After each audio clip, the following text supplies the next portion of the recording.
하나님 말씀은 사도행전 8장 1절에서 13절까지 보겠습니다.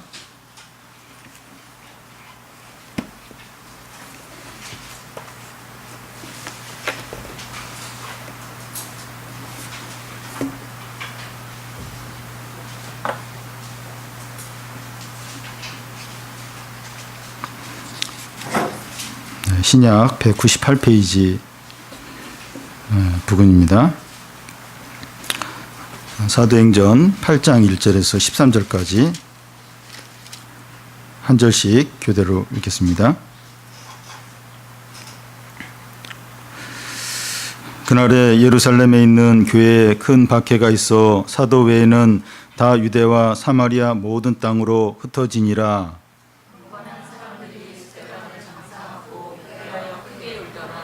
사울이 교회를 잔멸할새 각 집에 들어가 남녀를 끌어다가 옥에 넘기니라.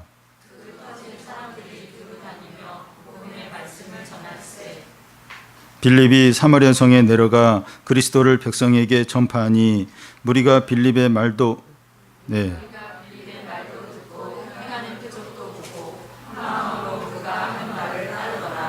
많은 사람에게 붙었던 더러운 귀신들이 크게 소리를 지르며 나가고 또 많은 중풍병자와 못 걷는 사람이 나으니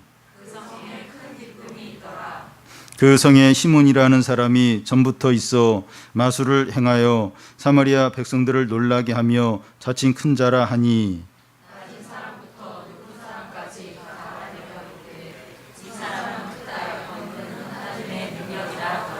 오랫동안 그 마술에 놀랐으므로 그들이 따르더니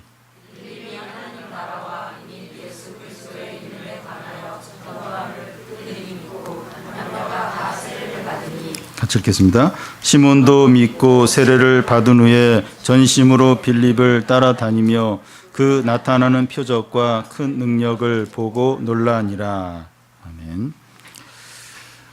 이 개성공단에 대해서 여러 가지 이제 시각이 있는데 긍정적인 이제 시각으로 보면 이 남북한의 긴장 관계를 완화시키는 효과가 있었습니다.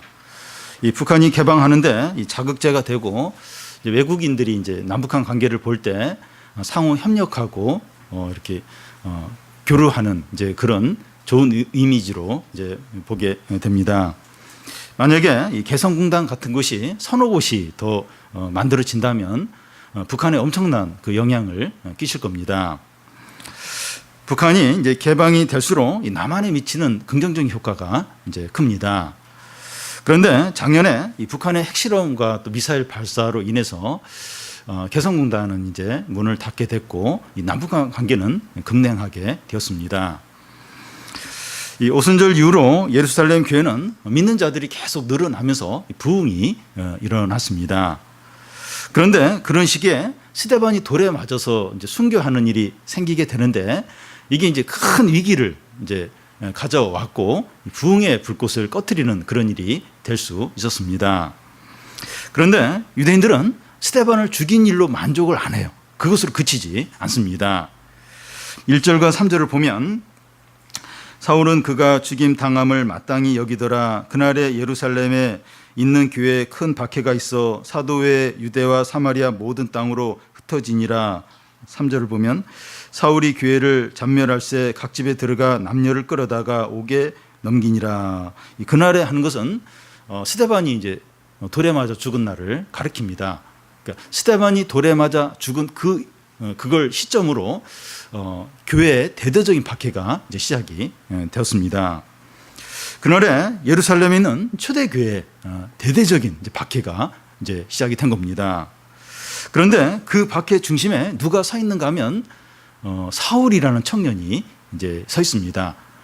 사울은 나중에 이제 예수님 만나고 바울로 이제 바뀌게 되는데, 근데 그 순교할 그때는 스데반이 순교할 그때는 그 기독교를 박해하는 선봉대에 서 있는 겁니다.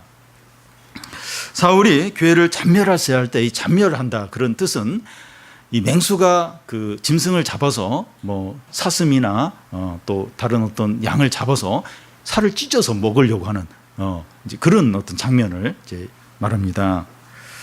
사울은 이 기독교인을 싫어하고 미워하는 정도가 아니라 기독교인이 어디 있다 그걸 이제 듣게 되면 쫓아가는 거, 어디든지 쫓아가서 남자나 여자나 가릴 것 없이 붙잡아서 채찍질하고 죽이기까지 하는 겁니다.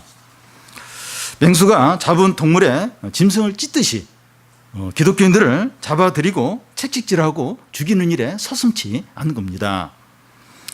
이 종교적인 분쟁이 일어나서 서로 이제 충돌을 하게 되면 그만큼 잔인한 일이 없습니다. 중세 때 이 가톨릭 교회에서 이제 개신교인들을 이제 이렇게 핍박을 했는데 죽이는 데 있어서 가장 끔찍한 화형식으로 이제 기독교인들을 죽였습니다.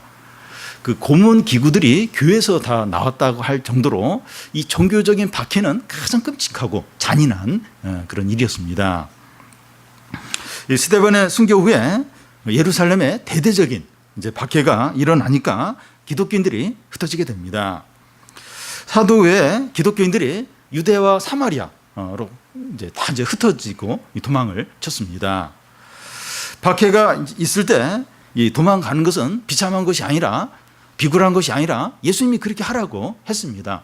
이 동네에서 박해하면 저 동네로 피하라고 했습니다. 지금 여기 있으면 신앙을 빼앗길 것 같고 도저히 신앙생활을 못할 것 같다. 그러면 그곳을 빨리 떠나라는 겁니다. 돈 얼마를 손해보고 또 사람과의 관계가 어떻게 또 이렇게 서운하게 되는 거 아닌가. 또 그 다른 곳에 가서 어떻게 살까. 이런 걱정하지 말고 신앙과 말씀을 위해서 다른 거 희생하더라도 빨리 그 신앙생활을 잘 할 수 있는 곳으로 옮기라는 겁니다. 그러면 그 신앙과 영혼도 지키고 다른 것도 잃어버리지 않게 된다는 겁니다. 스데반의 순교로 인해서 이 대대적인 박해가 찾아오고 모든 성도들은 사방으로 흩어집니다. 그러면 이 초대교회는 어떻게 됩니까? 이 교회가 공격을 받으면서 성도들이 다 이제 흩어지고 기독교는 끝나는 것으로 볼 수 있습니다. 교회는 문을 닫고 성도들은 이제 다 이제 흩어지고 사라지면서 다시 옛생활로 다 돌아가는 것처럼 이제 보입니다. 전에 한때 예루살렘 교회가 부흥했었지. 그런 때가 있었어. 그 오래된 추억으로만 남을 것 같습니다. 그런데 우리 모두를 놀라게 하는 게 뭡니까? 4절을 보면 그 흩어진 사람들이 두루 다니며 복음의 말씀을 전할세. 4절 앞에 그 헬라어 성경에 보면 그러므로라는 접수사가 있는데 우리 한글 성경에는 생략이 되어 있습니다. 사울이 교회를 참멸하세 각 집에 들어가 남녀를 끌어다가 오래 넘기니라. 그러므로, 바로 그러므로로 이제 이어집니다. 그러므로 어떻게 되었습니까? 교회가 문을 닫고 또 성도들은 다 도망을 치고 다시 옛날로 돌아갔더라. 그렇지 않다는 겁니다. 그러므로 그 흩어진 사람이 두루 다니며 복음을 전했다는 겁니다. 유대인들은 이 복음을 말살하려고 잔인하고 또 이 악독한 박해를 했는데 복음이 사람들에게 더 많이 전해지는 겁니다. 복음이 더 큰 능력을 가지면서 더 많은 사람들에게 복음이 전해지더라는 겁니다. 이런 일이 역사적으로 일어났는데요. 한 예를 들면 이 1946년 이 복음이 이제 중국이 이제 공산화가 되면서 중국에 있는 선교사들이 이 공산당의 명령에 따라서 780몇 명이 다 이제 중국을 떠나야 했습니다. 중국 내지 선교회라고 허드슨 테일러가 만든 선교 단체인데 그게 이제 문을 닫으면서 이제 중국에 있는 786명의 선교사가 다 이제 중국을 나와야 됐어요. 그러면서 중국 내지 선교회는 OMF라는 선교 단체로 바뀌면서 인도네시아나 일본이나 한국에 286명의 선교사를 재배치하면서 결국 이제 선교사들은 중국을 다 이제 떠나게 됩니다. 그때 이 중국에서 사역하던 선교사들이 왜 하나님이 이런 일을 허락하셨을까? 그러면서 막 절망을 하고 굉장히 참 그 이해가 안 됐어요. 중국에 얼마나 많은 그 복음을 들어야 될 10억 명이 넘는 그런 인구들이 있는데 어떻게 하나님은 이 선교사를 다 이렇게 떠나도록 그렇게 하실까? 그러면서 이제 이렇게 중국을 떠나게 됐는데 그 수십 년이 지난 후에 중국의 기독교인들이 얼마나 되는가 보니까 선교사들이 떠날 때보다 30, 40배나 늘어난 겁니다. 그래서 엄청난 기독교인들이 그 안에 있는 거예요. 성서도 다 떠났는데. 그래서 이 수년 전에 그 중국의 그 윈 그 형제가 하늘이 감당하지 못할 사람인가요? 예, 하늘에 속한 사람들, 하늘에 속한 사람들, 이런 책을 이제 윈 형제가 썼는데 거기에 나오는 그 사람들이 다 그 선교사가 떠난 이후에 신앙을 지키고 또 복음을 전하고 그 복음을 듣고 믿은 이제 사람들의 이제 이야기입니다. 하나님은 이런 역전의 하나님이십니다. 기독교를 잔인하게 박해하던 사울을 변화시켜서 바울이 되게 하셔서 이방의 복음을 전하게 하시고 1000년 동안 중세교회가 영적으로 어두워졌어요. 영적 침체에 빠졌는데 이 루터를 통해서 다시 이 중세교회를 살리게 하시는 하나님이십니다. 이 역전 중에 최고의 역전은 십자가 사건입니다. 예수님은 이 죄수의 두목 중에 하나로 두 강도 사이에 이제 달려서 십자가에서 죽으셨는데 이 조롱과 멸시와 다 무시를 당하면서 죽으셨죠. 그런데 그 죽음에서 부활하시면서 죽음과 사단의 권세를 깨트리셨습니다. 그러니까 하나님은 역전의 하나님이세요. 근데 십자가 사건이 역전 중에서 역전입니다. 사도행전 1장 이 8절의 말씀에 너희는 예루살렘과 유다와 사마리아와 땅끝까지 이르러 내 증인이 되리라. 이 말씀이 어떻게 이제 성취가 되는가 하면 스데반이 순교하면서 기독교인들이 다 도망을 쳐요. 이 초대교회의 대대적인 박해로 인해서 그런 도망을 치는 사람을 통해서 이 그 사도행전 1장 8절의 말씀이 성취가 되는 거예요. 그들이 도망치면서 가는 곳마다 복음을 전하는 거예요. 그러면서 이제 이 땅끝까지 이르러 내 증인이 되라. 이 말씀이 성취가 이제 되었다는 겁니다.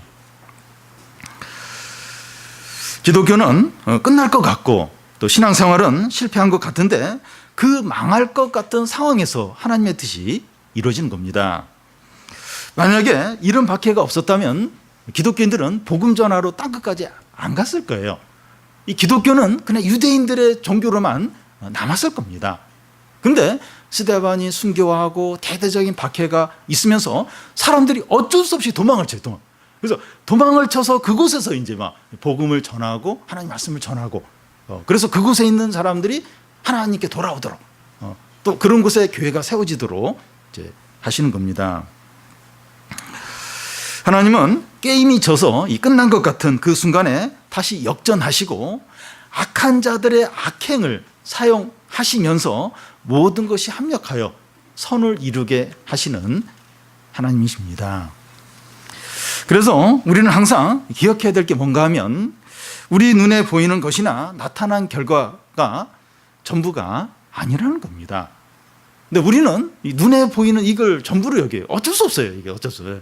자꾸 눈에 보이는 결과, 상황들 이걸 이제 전부로 여기면서 낙심할 때가 많다는 거예요. 그런데 눈에 보이는 상황과 결과가 전부가 아니라는 거예요. 결정적인 게 아니라는 겁니다.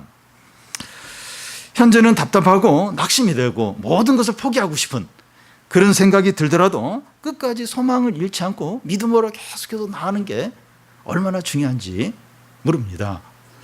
우리 청년들 막 취업을 준비하는데 너무 어려워요. 너무 어렵습니다. 그래서 자꾸 낙심을 하기가 쉬워요. 근데 낙심하지 않고 끝까지 믿음으로 계속해서 나가는 겁니다. 하나님은 최악의 상황에서 최선을 이루시는 분이십니다. 죄수 중에 괴수인 사울을 바꾸시고 수치와 약함의 십자가를 영광의 능력의 십자가로 바꾸십니다. 최악의 상황에서 최선을 이루시는 분이십니다. 거센 바람이 성령의 불을 꺼트리는 것이 아니라 그 불이 더 번지도록 하는 겁니다. 호주나 미국에서 산불 일어나는 것 같아요. 막 바람이 부니까 그 불이 꺼지는 것이 아니라 더 엄청난 속도로 산불이 이제 번지는 거예요. 이 거센 바람이, 거센 박해가, 큰 어려움이 이 성령의 불을 꺼트리는 것이 아니라 하나님의 뜻을 막는 것이 아니라 더 성령의 불이 타오르도록 하나님의 뜻이 더 온전히 이루도록 도와주는 역할을 한다는 겁니다. 모든 어려움, 모든 어떤 악한 일들까지라도 모든 것이 합력하여 하나님의 뜻을 이루게 한다는 겁니다. 그래서 절대로 낙심하지 말라는 거예요. 포기하지 말라는 겁니다. 우리에게 이런 믿음을 주시길 바랍니다. 그래서 다시 이 땅 가운데 다시 한번 이 부흥의 불길이 타오르고, 우리 교회도 조금 이렇게 주중 예배나 이런 게 조금 약해진 것 같은데 이제 그렇게 하지 않고 그래가지고 다시 한번 이 부흥의 불길이 타오르고 다시 더 뜨겁게 기도하고 하나님의 역사가 나타나기를 바랍니다. 다음은 이 사마리아 사람들이 크게 기뻐하는 이유입니다. 우리는 이 본문 말씀에서 이 빌립의 성도, 빌립의 이 전도를 받으면서 크게 기뻐하는 사람들을 보게 됩니다. 큰 박해로 인해서 흩어진 사람들 중에 7 집사 중에 한 명이 이제 빌립이 있는데, 이 빌립이 사마리아 성에 가서 복음을 전하는 겁니다. 5절에서 이 8절까지 한 절씩 교대로 읽겠습니다.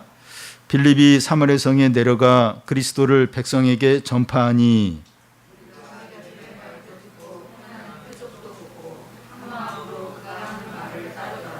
많은 사람에게 붙어있던 더러운 귀신들이 크게 소리를 지르며 나가고 또 많은 중풍병자와 못 걷는 사람이 나으니. 예.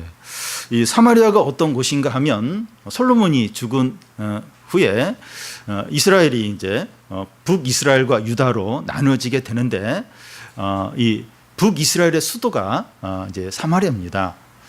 이 북이스라엘은 BC 722년에 아수르에게 망해요. 그러면서 이스라엘 사람들이 많이 포로로 끌려가고 이방인이 이제 그 사마리아 지역에 많이 이주해 와서 살게 됩니다. 그러면서 이 사마리아 사람들이 이제 혼혈이 돼요. 이방인과 이제 혼혈이 됩니다. 그래서 이제 유대인들이 그 이 사마리아 사람들을 볼 때 자기 동족으로 안 봐요. 그리고 같은 하나님 백성으로 안 봅니다.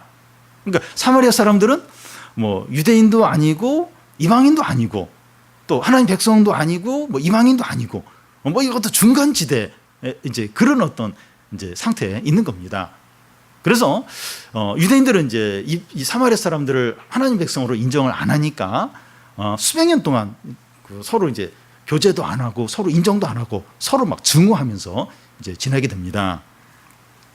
빌립이 이 사마리아에 가서 이 복음을 전했다고 하는 것은 굉장히 담대한 수백 년 동안 상종하지 않는 그런 사람에게 가서 복음을 전한 굉장히 담대한 이제 행동이었습니다. 복음은 대단해요.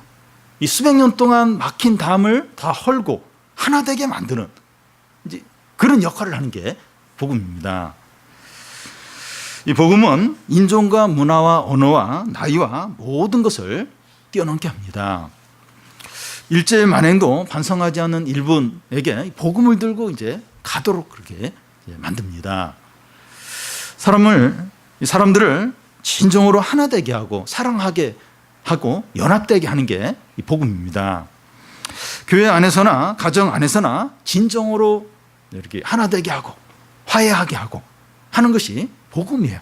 복음이 아무리 원수로 아무리 이렇게 또 이렇게 스타일이 안 맞고 아무리 차이가 나는 사람이라 할지라도 하나 되게 만들고 사랑하게 만드는 게 복음입니다. 빌립이 사마리아에 갔을 때 이 사마리아 사람들이 상황이 어떠했습니까? 이 7절을 통해서 보면 더러운 귀신 들린 자들이 많았고 중풍병자들 또 이렇게 어떤 질병 가운데 있는 사람들이 많았습니다. 그들에게 심각한 현실적인 어려움들, 고통들이 있었습니다. 그리고 인종적으로는 그 이스라엘 사람도 아니고 이방인도 아니고 또 중간지대에 있고 또 종교적으로 보면 그 하나님을 믿는 신앙이 있는 뭐 있다고도 볼 수도 없고 아니면 우상을 섬기는 자라고 볼 수도 없고 그러니까 애매한 중간지대에 있는 겁니다. 그런데 이 사마리아 사람들에게 큰 기쁨이 있는데 그 이유가 뭡니까? 빌립이 그리스도를 전파하니 무리가 빌립의 말도 듣고 한 마음으로 그가 하는 말을 따르더라. 이 사마리아 사람들이 이 빌립이 전하는 복음을 듣고 믿는 거예요. 그리고 한 마음으로 순종을 하는 겁니다. 유대인들은 이 복음을 배척을 했어요. 박해를 했습니다. 그런데 사마리아 사람들은 이 복음을 너무나 사랑하는 거예요. 그 복음을 받아들이고 다 믿고 순종을 하는 겁니다. 하나님의 말씀은 역시 그 가난한 자들의 것입니다. 사마리아 사람들은 이 복음을 들으면서 다 믿어요. 다 순종을 해요. 너무나 복음을 사랑하면서 기뻐하는 겁니다. 그들의 기쁨을 더욱 이제 크게 한 것은 많은 그 귀신 들린 자들에게서 귀신이 나가고 병자들이 병이 낫고 많은 어떤 부분들의 치료가 함께 이제 나타났기 때문입니다. 그러니까 복음이 전해지면 단지 그냥 복음만 듣고 이렇게 구원받는 그것으로 끝나는 게 아니라 사람들이 어떤 전인격적인 어떤 치료가 있어요. 변화가 있습니다. 그 해결되지 않았던 그런 문제들이 해결이 되고 또 질병이 낫기도 하고 사람과의 관계가 회복이 되기도 하고 이런 전인적인 어떤 변화와 회복과 치료가 같이 오게 됩니다. 그러니까 막 너무 기쁜 거예요. 그러니까 복음을 들어서 기쁘고 또 질병이 나아서 기쁘고 여러 어려움들이 해결이 되니까 너무나도 감사한 겁니다. 그 성에 큰 기쁨이 있더라. 사마리아 성에 큰 기쁨이 있는 겁니다. 그러니까 이 복음을 알고 있고 복음을 쉽게 들을 수 있는 유대인들은 다 박해를 믿는 사람들 다 쫓아내고 막 미워하고 죽이고 그랬는데 이 사마리아 성 사람들은 막 그 복음을 들으면서 그 성에 큰 기쁨이 넘치는 겁니다. 하나님의 말씀과 은혜로 인해서 말할 수 없는 큰 기쁨이 있는 겁니다. 사람들은 이 하나님의 말씀과 이 성령의 역사가 큰 기쁨이라는 걸 잘 믿지를 않습니다. 현실적인 문제가 해결되고 어려움이 사라지고 재밌는 일이 있어야 그래야 기쁜 거지. 뭐 하나님 말씀, 성령에서 무슨 기쁨이 되냐 이러면서 아예 기대를 안 해요. 영화를 보고 또 스포츠를 하고 또 취미 생활을 하고 맛있게 먹고 돈을 벌고 또 이렇게 일이 잘 돼야 그래야 이제 기쁨이 있는 거지. 무슨 하나님 말씀과 성령이 무슨 기쁨이 되냐. 그래서 아예 기대를 안 합니다. 그런데 이 본문 말씀을 보면 사마리아 성 사람들은 그런 얘기 하나도 없어요. 뭐가 뭐 잘 됐더라. 뭐가 뭐 잘 됐더라. 그건 하나도 없고 그냥 복음을 들었는데 그 복음을 그렇게 사랑하고 믿고 기뻐하는 겁니다. 물론 이제 그런 후에 뭐 질병이 났고 어려움이 해결된 건 그건 이제 복음과 함께 뒤따라 온 것이지 뭐가 잘 되고 세상적인 뭐가 그래서 이제 기뻐한 게 아니라 그런 거와 상관없이 복음을 듣고 크게 기뻐하고 믿고 행복해 했다는 겁니다. 사마리아 사람들이 기뻐하는 이유는 하나님이 그들을 찾아오신 것을 느꼈기 때문입니다. 수백 년 동안 버림받은 자들로 살아왔는데 하나님이 그들을 찾아오신 겁니다. 그 사마리아 여자가 그렇게 기뻐하는. 그러니까 우리는 이방인처럼 취급을 받고 또 하나님으로부터 버림을 받았고 그런 어떤 그런 마음이 있었는데 복음을 들으면서 하나님이 우리를 찾아왔다. 이걸 느끼는 겁니다. 자신을 다시 되찾은 거예요. 복음을 들으면서 자신을 되찾고 어떤 회복이 그들 가운데 이제 임한 겁니다. 자신의 존귀함을 되찾은 겁니다. 그 외국에 이제 입양을 가서 이제 외국인 부모에게 이제 양육을 받아서 다 큰 사람이 나중에 이제 부모를 찾았을 때 자기를 되찾는 그걸 이제 느끼는 거예요. 자신의 정체성을 되찾는 이제 그게 됩니다. 그것처럼 사마리아 사람들은 하나님의 말씀을 들으면서 자신의 존귀함도 회복하고 자신도 되찾는 겁니다. 우리는 버림을 받았는데 우리는 참 이렇게 비참한 자들인데 이 말씀을 들으면서 복음을 들으면서 존귀함을 회복하고 자신을 되찾은 겁니다. 여러분 하나님의 말씀은 이 사람들의 존귀함과 자기 자신을 되찾게 합니다. 하나님 말씀을 들으면 그래요. 자신의 존귀함들 그리고 내가 어떤 자인가 그걸 다시 찾게 됩니다. 현실적인 상황들은 그대로 있더라도 하나님의 말씀과 성령의 은혜만으로 큰 기쁨이 있는 겁니다. 상황은 뭐 그대로. 경제적으로 여전히 어렵고 질병 가운데 있고 미래는 여전히 힘들고 사업도 여전히 어려워요. 근데 이렇게 하나님의 말씀으로 인해서 얼마든지 큰 기쁨과 은혜를 누린다는 겁니다. 우리 교우들 가운데 이제 여러 이제 큰 어려움들이 있는 분들이 있었는데 수련회에서 말씀을 듣고 큰 위로와 기쁨을 얻었습니다. 말씀으로 인한 기쁨은 지속적이에요. 사람을 변화시키고 모든 고난을 다 이기게 합니다. 그래서 우리가 이 말씀에 기대를 가지고 더 말씀에 확신을 이제 가져야 됩니다. 뭐가 이렇게 돼야 이렇게 기쁜 게 아니에요. 뭐가 사마리아 성에 있는 이 사마리아 사람들은 그냥 하나님의 말씀을 듣고 큰 기쁨이 그 성에 임하는 거예요. 자신의 존귀함과 자신을 되찾으면서 말할 수 없는 행복과 기쁨이 넘쳤던 겁니다. 우리가 그래서 말씀에 더 이렇게 기대를 걸고 더 말씀의 소망을 갖고 말씀의 확신을 이제 가져야 됩니다. 그러면 이제 다른 어떤 이런 문제도 그냥 뒤따라와요. 그냥 그 해결이 됩니다. 그냥 하나씩 그냥 해결이 되게 되어 있습니다. 그래서 우리가 제일 소망하고 확신하고 바라봐야 될 건 하나님 말씀. 하나님 말씀이 내게 온전히 임하도록, 내가 그것을 온전히 믿도록, 그걸 의지하도록. 그러면 큰 기쁨이, 큰 은혜가 임하면서 다른 이런 문제도 이제 해결이 됩니다. 왜 우리가 이 부흥을 이렇게 소망해야 되는가 하면 큰 부흥이 임하면 성령과 말씀이 임하면서 사람들이 하나님을 느끼는 거예요. 막 생생하게 경험을 하는 거예요. 그러면 그냥 수년 동안 해결되지 않은 문제가 그 한 주 동안에 해결이 되는 겁니다. 그 문제들이 응답이 되고 놀라운 어떤 기적과 하나님 역사를 경험을 하는 겁니다. 그래서 우리가 이 현실이 빨리 좀 나아지고 이런 것보다도 거기에만 모든 걸 걸기보다도 우리가 좀 하나님의 말씀에 소망을 갖고 하나님 말씀을 기대하고 하나님 말씀을 의지하고 하나님 말씀 믿고 그러면 큰 기쁨과 은혜가 임하면서 좀 하나님의 어떤 기적과 구원을 경험을 이제 하게 됩니다. 마지막으로 그동안 사마리아 사람들의 마음을 사로잡았던 이제 것들입니다. 10여 년 전에 우리나라뿐만 아니라 온 세계가 한 사람의 말에 우롱을 당한 적이 있었습니다.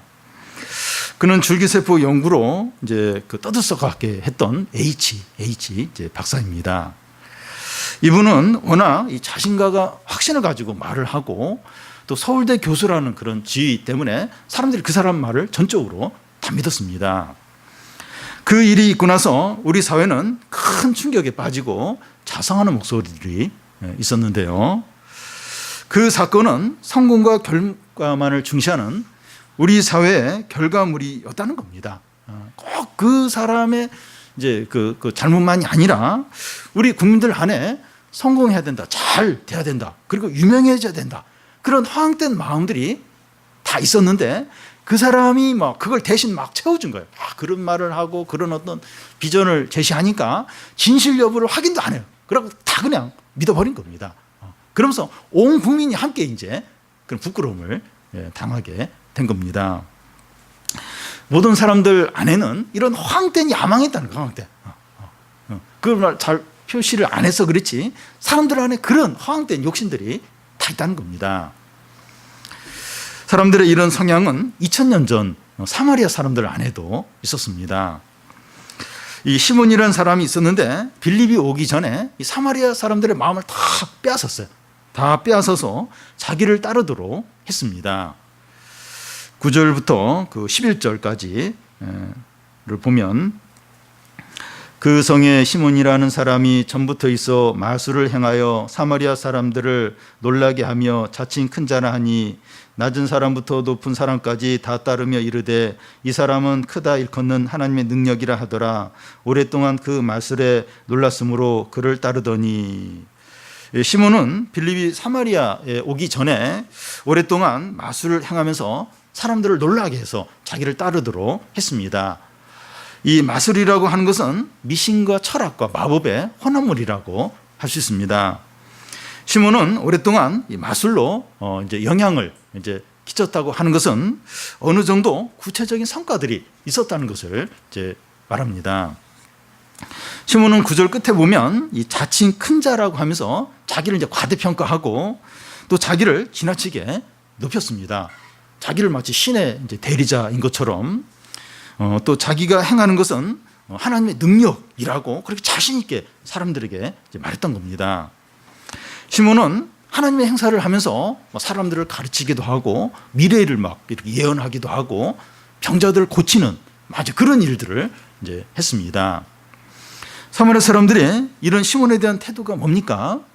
그 10절 앞에 보면 낮은 사람부터 높은 사람까지 다 따르며 가난하고 배우지 못한 사람만 따른 것이 아니라 지적인 똑똑한 사람들까지 다 이 시몬을 따른 겁니다. 사람들은 이 시몬과 같은 사람을 쉽게 믿어요. 따르는 경향이 있습니다. 이렇게 막 자기를 과대평가하고 자랑하고 또 남들이 하지 못한 어떤 뭐 이런 걸 하면 다 믿고 따르는 그런 어리석음이 사람들 안에 많습니다. 그런데 사마리아 사람들의 이런 특징은 현대인의 특징이기도 해요. 옛날 2000년 전만 그런 게 아니라 오늘날도 사람들이 뭐 이런 사람들을 좋아하고 신뢰하고 잘 따른다는 겁니다. 사람들은 뭔가 하나를 잘하면 지나치게 열광하는 경향이 있습니다. G.O.D. 가치라고 해가지고 그 가치라는 이런 말을 붙여서 그 사람 이름 앞에 갓이라는 그런 이름을 붙여서 이제 많이 불러요.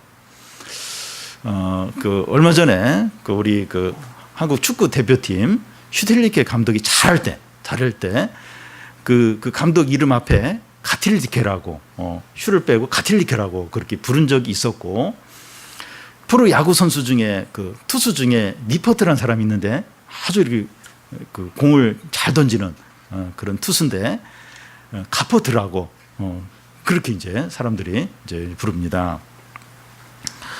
그리고 이 글로벌 기업의 회장인 그 애플의 팀 쿡이나 또 페이스북의 저커버그나 또 알리바마의 마인 회장, 이런 사람들이 무슨 얘기를 하면 진리처럼 막 그 말을 막 너무 절대적으로 믿는 경향이 있습니다. 또한 현대인들은 이 마술가 같은 것을 의지하며 살아갑니다.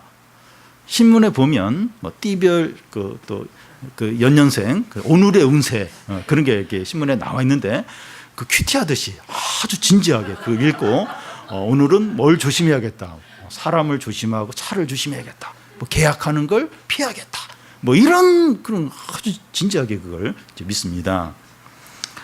그리고 술이나 약물이나 음악이나 인터넷이나 도박이나 TV나 스포츠를 지나치게 의지하며 거기에 매여 이제 살아갑니다. 사람들은 이런 것들 중에 한두 가지에 매여서 살고 이런 것들이 없으면 금단 현상이 일어날 정도로 힘들어합니다. 이런 것들은 다 시몬의 마술과 같은 것들입니다.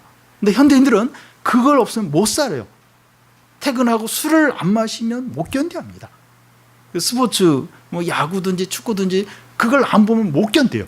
그거 보면서 겨우 이제 이렇게 위로를 받고 이렇게 좀 그걸로 통해서 이제 스트레스를 해소하고, 그러니까 그 엄청난 그 직장에서 스트레스를 받는데 술을 안 마시면 미칠 것 같은 거예요. 그 어떤 그 압박감을 견디지 못하는 거예요.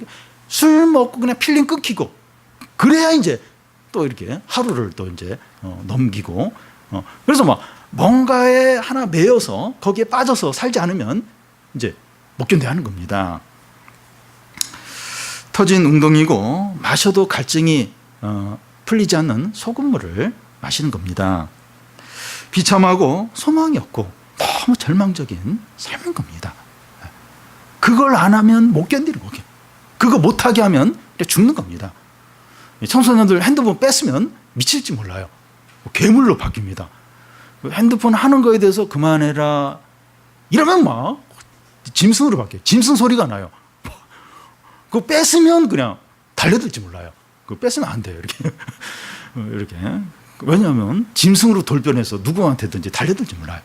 그러니까 막 거기에 너무나 매여 있는 겁니다. 비참하죠. 절망적인 삶인 겁니다. 사단과 죄의 종으로, 정욕과 욕심의 종으로 사는 겁니다. 그게 이제 종이 되어서 사는 겁니다. 복음을 듣기 전 모든 사람들이 시몬과 같은 마술과 같은 것에 매여서 빠져서 살아간다는 겁니다. 그런데 이 사마리아 사람들에게 어떤 일이 일어났습니까?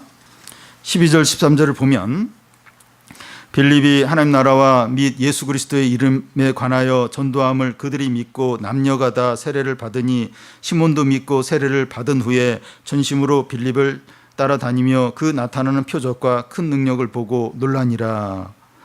시몬의 마술을 따랐던 사람들이 빌립이 전하는 이 하나님 나라와 예수 그리스도의 이름을 듣고 다 믿고 세례를 받고 그리스도인이 되었습니다. 시몬은 빌립이 전하는 복음을 듣고 또 이적을 보고 이 자기가 행하는 능력과 본질적으로 다르다 하는 것을 깨닫게 됩니다. 그래서 시몬도 예수님 믿고 이 빌립의 제자로 이제 이렇게 따라다닙니다. 이 다음 본문에 보면 이 빌립의 믿음이 온전치 않았다는 것이 이제 드러납니다. 그런데 여기서 중요한 것은 시몬이 이 빌립이 전하는 복음과 그가 행하는 그 이렇게 능력들, 기적들을 보고 이게 진짜다. 내가 이렇게 전하는 이 마술이나 이건 가짜다. 그걸 인정을 했다는 거예요. 그리고 그걸 고백을 하고 자기도 회개하고 예수를 믿고 이 빌립을 쫓았다는 겁니다. 사마리아에 큰 부흥의 역사가 나타난 것입니다. 많은 남자나 여자가 예수를 믿고 세례를 받고 또 사마리아인의 정신적인 지주였던 이 시몬이 회개하고 그도 예수를 믿고 빌립을 따랐다는 겁니다. 복음은 이렇게 놀랍고 능력이 많고 위대합니다. 복음만이 사람들의 진정한 필요를 채워줍니다. 복음은 우리 안에서 계속 솟아나는 생수와 같고 큰 기쁨을 줍니다. 혹시 우리는 이 하나님의 말씀을 듣고 알고 있으면서도 시몬과 같은 그 마술과 같은 거기에 자꾸 이렇게 빠져 있지는 않습니까?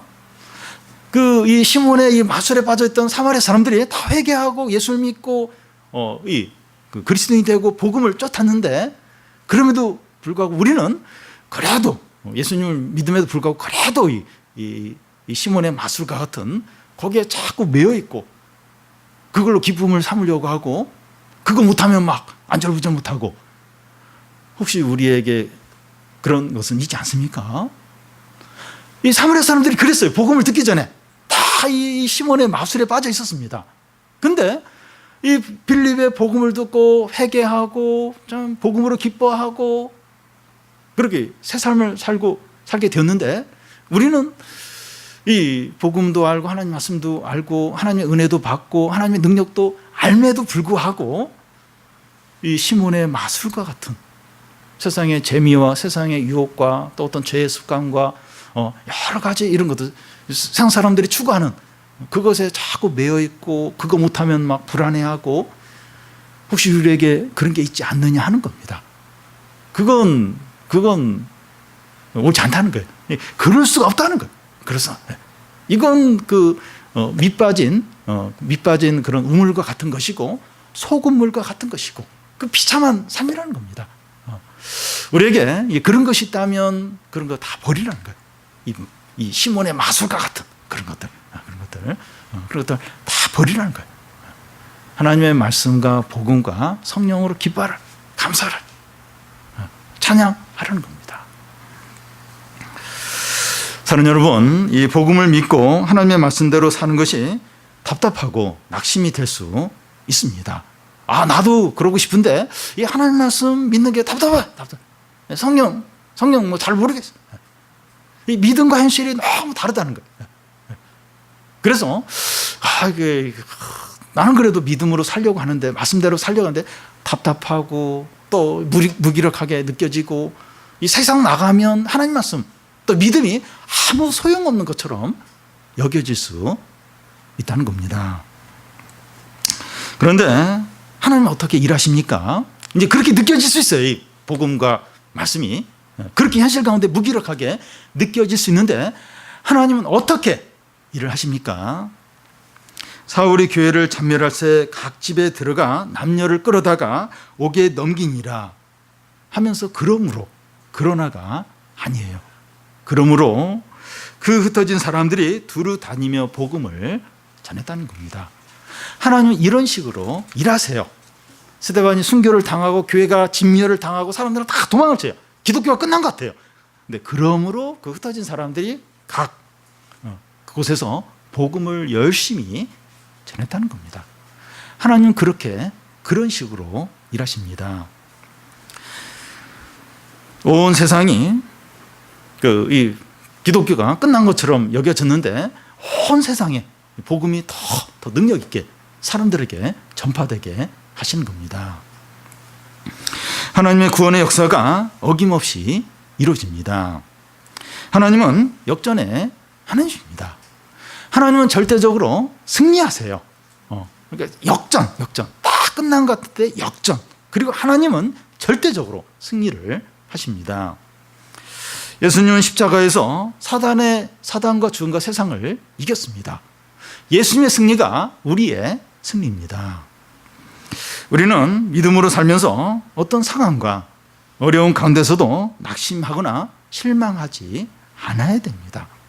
눈에 보이는 건 너무 힘들어요. 절망적이에요. 안 보여요. 의지할 사람도 없고 가진 것도 없고 미래를 아무리 계산해봐도 답이 안 나올 수 있습니다. 아무리 그렇다 할지라도 절대로 실망하거나 낙심하지 말라는 겁니다. 우리 생각과는 너무 다르게 하나님 우리에게 승리와 큰 기쁨을 주십니다.